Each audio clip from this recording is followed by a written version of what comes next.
ஆண்டவா ஈஸ்வரா எல்லாம் வல்ல இறைவா, உலகம் உன்வசம், உன்னையே நம்பி வாழும் நாங்களோ யார் வசம்?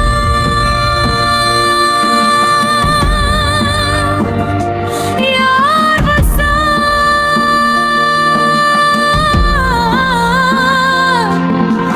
வஞ்சகர் கூட்டம் வாழ்ந்திடும் காலம்தான் இதுவோ என்று புலம்பிடும் காலமோ.